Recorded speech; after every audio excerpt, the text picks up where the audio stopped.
Pô, que encrenca. Falar depois do Nicolas, é isso mesmo? Bom, depois dessa explicação do efeito borboleta, eu vou falar de música sertaneja. Quem gosta de sertanejo aí?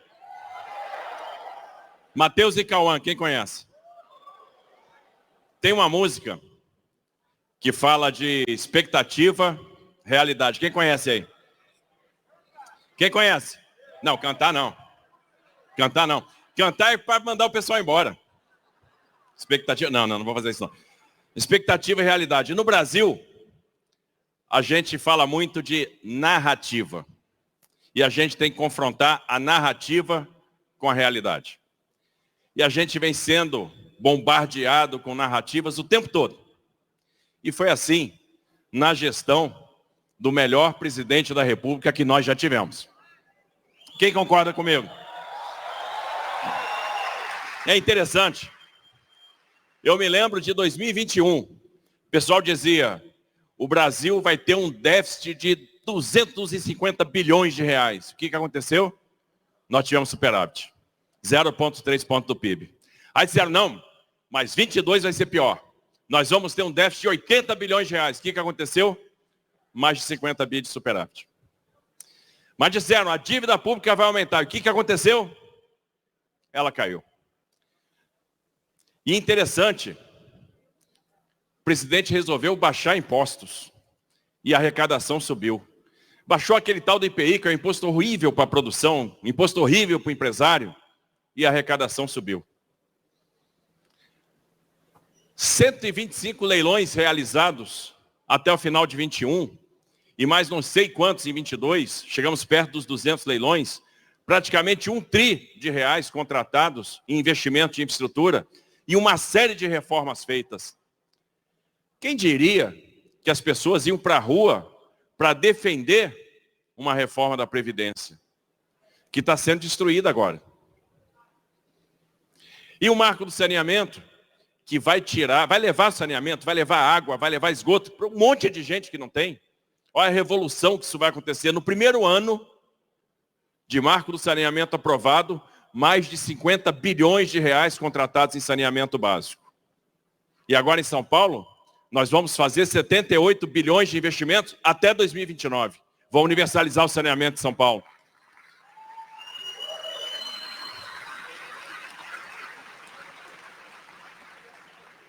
Marco das ferrovias, marco da cabotagem, autonomia do Banco Central, tão atacada hoje, mas que garante uma estabilidade de política monetária, e uma revolução de sistema financeiro que pouca gente percebeu, mas que levou o crédito. Uma revolução que incluiu várias pessoas. O Pix, quantas pessoas hoje movimentam recursos pelo Pix? Uma revolução sem taxa. Ninguém está cobrando nada no Pix, por enquanto. Olha como isso democratizou. Eu estava vendo aqui a apresentação do Nicolas e eu lembrei de algumas imagens icônicas do presidente Bolsonaro. Quem se lembra daquela imagem do presidente apontando para o alto na transposição do São Francisco? Quem lembra aí, gente? Foi uma das imagens mais bonitas que eu já vi. Quem lembra do Bolsonaro quando leva água para o Nordeste, lá com um poço artesiano, jogando o marinho dentro d'água, brincando com os moleques lá? Porque é uma alegria quando a água chega. Quem lembra disso? Pouca gente fala que é o presidente que concluiu a Ferrovia Norte-Sul, concluiu a transposição do São Francisco, né, que concluiu um monte de obra que estava inacabada, que levou ponte para onde não tinha, que fez a diferença, que aumentou o Auxílio Brasil, aumentou o que era o Bolsa Família, levou dignidade para as pessoas. Para quantas pessoas? Uma pessoa que fez a diferença. E que teve que se contrapor toda vez, sempre, às narrativas. Uma pessoa que nos ensinou a amar o verde e amarelo, a cantar o hino. Uma pessoa que mostrou para nós a importância da propriedade privada e não teve invasão de terra no governo do presidente Bolsonaro. Uma pessoa que mostrou que o povo não pode ser escravizado. E a gente, presidente, procura seguir o seu exemplo. Porque em São Paulo também não vai ter invasão de terra. Que nós não vamos deixar. E o Derrite está aqui, levanta aí, Derrite, para garantir isso para nós. Pedi para levantar, que o presidente estava com saudade de você, quis saber. O Derrite está aí, está aqui. Derrite que está fazendo um trabalho extraordinário, corajoso, combatendo o crime organizado. E o crime organizado em São Paulo não vai ter mais vez.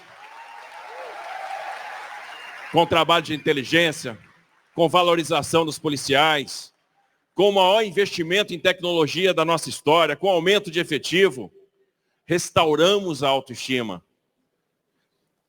Se a gente fosse falar o que está sendo feito em São Paulo, lei da liberdade econômica, né, e a gente está desburocratizando o Estado que era, por incrível que pareça, o mais burocrático do Brasil, o 26º em número de atividades dispensadas de licenciamento, hoje é o primeiro, tem mais de 900 atividades dispensadas.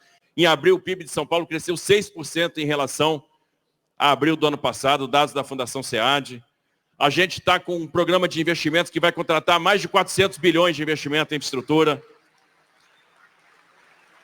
A gente está combatendo o crime organizado, a gente está...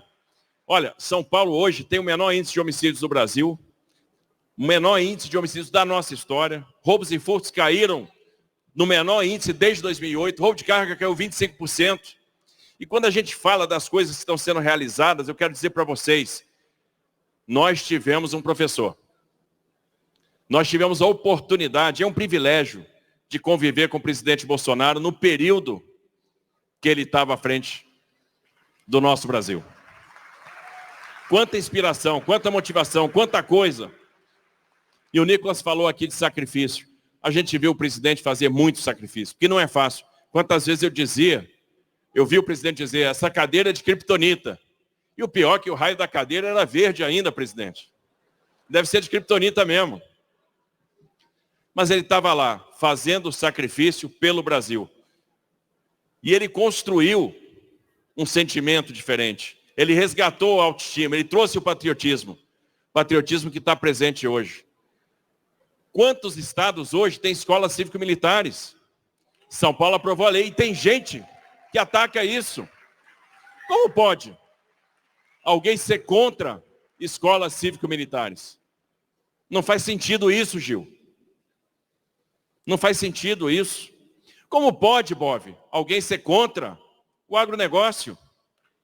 O agronegócio tecnificado, diversificado, que nos enche de orgulho. Como pode alguém relativizar o direito de propriedade? Nós tivemos ensinamentos valiosos. Tem um caminho que nos foi ensinado.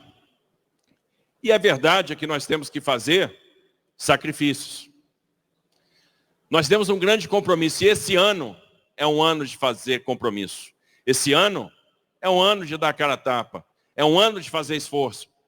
Porque esse ano a gente começa a construir o que vai ser 26.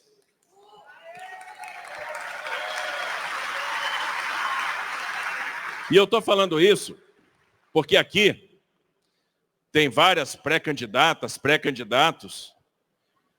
E como a gente começou falando de narrativa versus realidade, eu tenho um pedido a fazer para todos vocês.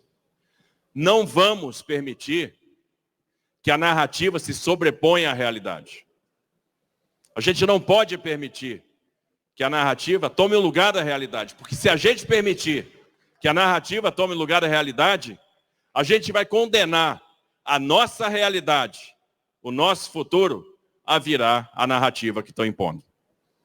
E nós não vamos permitir isso acontecer. Nós não vamos deixar isso acontecer. Sabe por quê? Nós aprendemos o caminho. A direita está aqui, está unida e tem uma liderança, que é o nosso presidente Bolsonaro.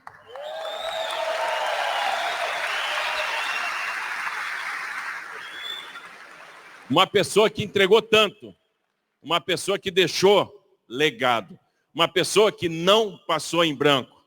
Aí, presidente, lá, como a gente diz na engenharia, você sabe que o pessoal da engenharia é melhor do que esse pessoal da artilharia aí, né? Na engenharia a gente tem uma frase que a gente sempre diz, não vivemos em vão. E o presidente pode chegar e dizer que não viveu em vão, só que tem muito ainda a contribuir. Nós esperamos muito do presidente Bolsonaro ainda. que no final é a pessoa que dá fortaleza para nós.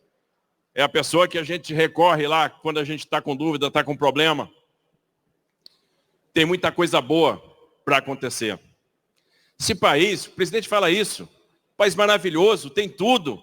Quantas vezes a gente ouviu o presidente dizendo, olha o que o Brasil tem e o que ele não é. Olha o que Israel não tem e olha o que eles são. Isso tem que ficar na nossa cabeça, que um país com tanto potencial tem que crescer. Nós temos vários desafios. A população que está envelhecendo, nós temos que nos adaptar para a mudança demográfica. Nós temos que nos preparar para isso. O Brasil precisa voltar a crescer. O Brasil precisa ser próspero. E tem um caminho para isso. E esse caminho, vocês vão construir. A liderança está aqui. É o presidente Bolsonaro. O caminho, ele já mostrou. Agora, precisamos do esforço. E para terminar, para concluir, eu vi o Nicolas colocando aqui a importância de Cristo nas nossas vidas, e eu vou deixar uma palavra também, uma mensagem, que está em Romanos 12:12. Alegrem-se na esperança, sejam pacientes na tribulação e perseverem na oração. A gente tem que se alegrar na esperança, porque às vezes nos julgamos incapazes de cumprir determinadas tarefas. Todo mundo. Às vezes a gente acorda e diz, pô, eu não sou capaz de fazer isso. Isso acontece com a gente, isso acontece comigo. Quanta dúvida, quanta falta de clareza, quanta vacilação. Às vezes a gente acha que não é capaz. E a gente tem que recorrer a Deus, porque Deus dá para nós a esperança, dá para nós a sabedoria. O maior medo do ser humano é o medo da morte. Esse Cristo resolveu para nós na cruz.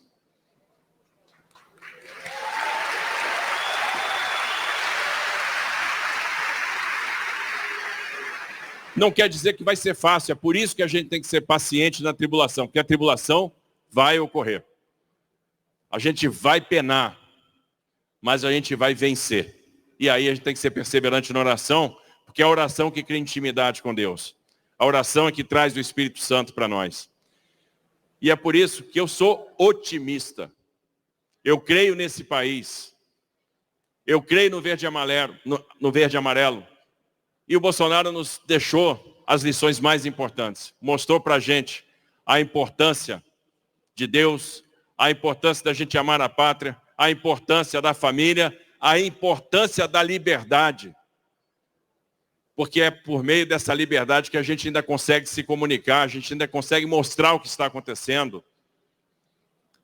E eu tenho fé que nós vamos ter um excelente resultado esse ano. Que vocês vão trabalhar como nunca.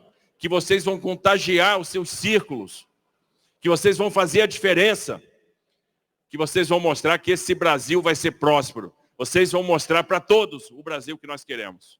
Vocês vão fazer, nós acreditamos em vocês. E se vocês estão aqui no dia de hoje, é porque vocês acreditam na mesma coisa, no mesmo Brasil que nós acreditamos.